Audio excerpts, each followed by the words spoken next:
Missia, the wild one.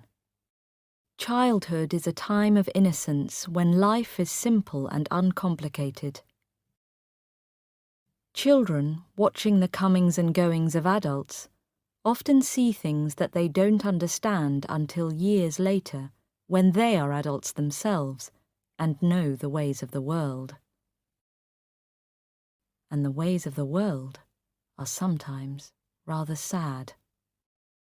There is still talk about her in the village, all these years later. She did not come back after she went away so suddenly that morning. No one really cared to find out what happened to her. But they did not forget her. Even recently, an old man in the village said her name, Missia, with sadness in his voice. And the village never again knew anyone quite like her. They remembered her not so much for her good looks as for her boldness. She was good-looking, though. But in those days, there was no way a good-looking girl could escape from village life and make an exciting future for herself. What could Missia do, except sell her good looks while she was young? Selling them for so little. Almost nothing. Every time I go back home to the village, I see Missia in my mind. She had brown skin which shone with good health and a beautiful, strong body. She moved beautifully too. She used to carry a full pot of water on her hip and use her other hand to pick a fruit or a branch off a tree for firewood. She was full of fun. She ran when there was no need to run, smiled all the time and laughed often. The women envied her and felt jealous of the way men watched her lovely body. Missia never married. She never wanted to be like other village girls who spent time getting to know boys, walking in the fields, talking of love, and making careful plans for the future. Missia's house was usually full of men, and her parents did not mind her free and easy ways with the young men, and older ones, who crowded into that little house. No surprise, then, that before she was 16, people were already talking about her. As a child, I couldn't take my eyes off her. She had a pair of eyes which seemed enormous to me. Her smiling lips were full and red with beetle juice. She used to laugh at the way I watched her, wide-eyed. Under her breath and still smiling, she used to whisper something which I knew was not meant for my child's ears.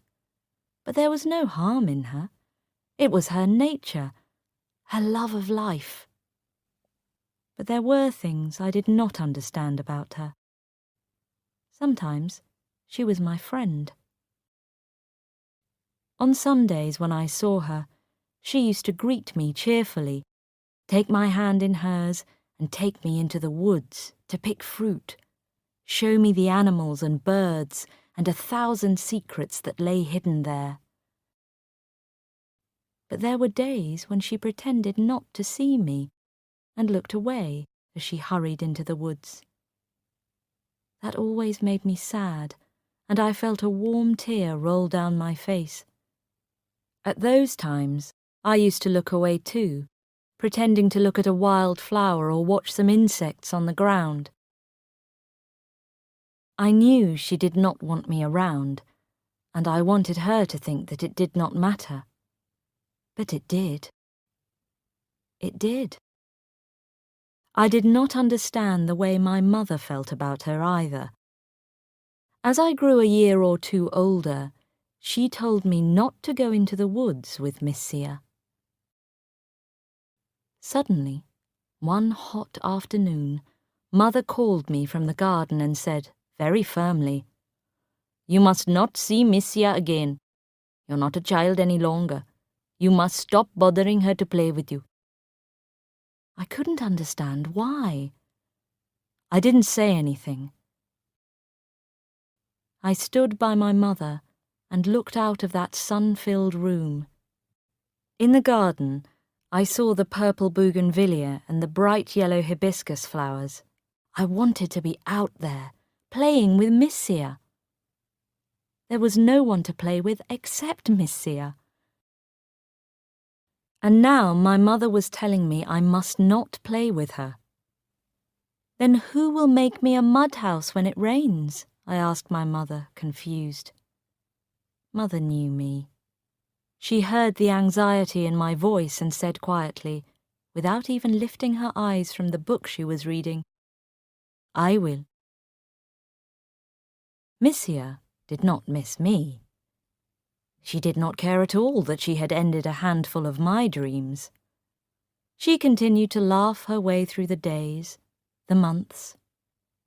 She became more beautiful as the years passed, and her lovely body became more rounded. There was a bolder look in her eyes and a wildness in her movements that drove the men crazy. There were violent arguments in the village, like the night when old Apuhami's wife went to search for him and found him inside Missia's house, drunk. The whole village gathered to watch and cheer, although it was well past midnight. All the women cursed Missia, and the men watched her with a new interest. Missia did not show the least concern. She spat an enormous mouthful of beetle juice towards them and disappeared into the night. They said that she was a witch, but by now I was old enough to know that she was no witch. She was human, and soon enough I knew what she was. I began to understand what those trips into the woods meant. I knew the meaning of those violent arguments. I knew why some women hated her and cursed her. I began to understand why women like my mother wanted to protect their daughters from her influence and their sons from her clever tricks. But Missia herself was one of the world's lucky ones. She didn't care what anyone said. She didn't care what happened to anyone. She cared only about one person in the whole world, and that was herself. Perhaps, in a way, that did make her a witch. At least, she was not quite human. That thoughtless confidence of hers couldn't last, however. Almost 10 years later, she came to live in a dark little hut that stood just beyond the end of our garden. By then, she had begun to lose the freshness of her young beauty and her carefree ways. At 25, she was an adult woman, a good-looking woman, and an inviting one.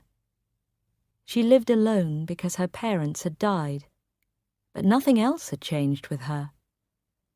The village still hated her and loved her. The men still came to her by night. During the day, she worked making baskets.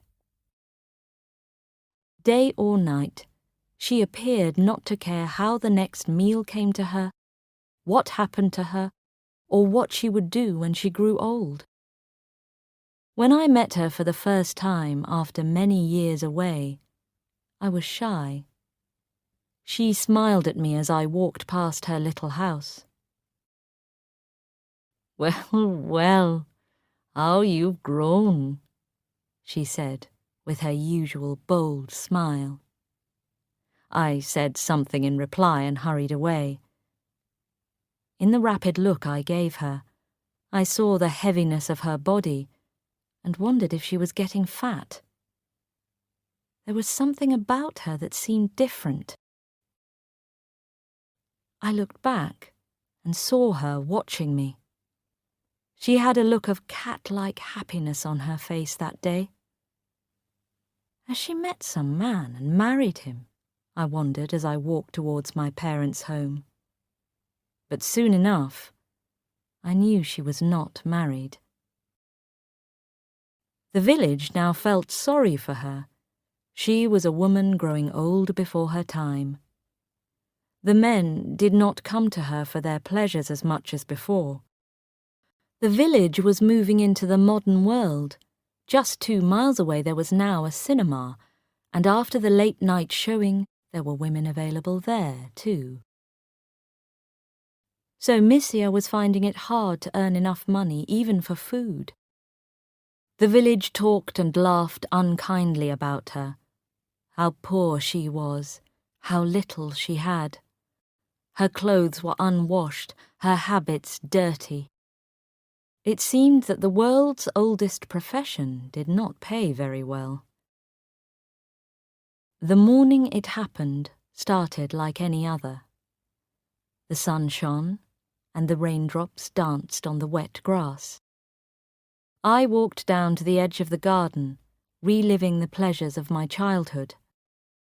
These trips back to the village filled me with confused thoughts, a wish for past days, past magic, when the world and I were young. The old tree, where I had sat in the shade and cried desperate tears over some young sadness or other, was still there. So was the dead tree trunk where my friends and I had sat on so many golden evenings and watched the sun go down. The voices from the past whispered in my ear, some long gone from my life. The cool air was still so well known and dear to me, and the morning sun gave a silver touch to the rice fields spread out at my feet. I stopped with a start when I saw the 2 policemen. They looked towards our house and then looked away. I took a step backwards and watched them. They spoke to each other and entered the large shed in which the hay was stored. It was early morning. There was no one else around. And quietly, the village began to wake up. First, the old businessman, the Mudalali, clearing his throat and walking to the corner to get his morning newspaper. He was followed by the young man who worked in the tea shop. Then the women appeared, wanting to know what was happening. Suddenly there was a crowd and excitement in the air. And then the policeman brought out the terrible bundle from inside the building. I shut my eyes and turned away. It was such a tiny bundle, a helpless little thing, killed by its own mother and hidden in the hay. It had no father who would accept it as his child, so it had to die. A fatherless baby in that little village was a terrible thing, and women like its mother were cursed, perhaps even killed. In that lovely little village, with its sunny green fields and blue hills, there was no room for that child. And then they brought out the mother. She didn't hide her head guiltily as they wanted her to. She still held her head high and looked straight at all of us. I hid behind a tree and watched her. I still couldn't take my eyes off her. She looked at the silent crowd, and then she noticed me. She smiled at me, bold and direct as always. I shut my eyes. She didn't care that I gave her no answering smile. She turned to the crowd with the same bold smile and spat an enormous mouthful of beetle juice towards them. And then she went away with the policeman.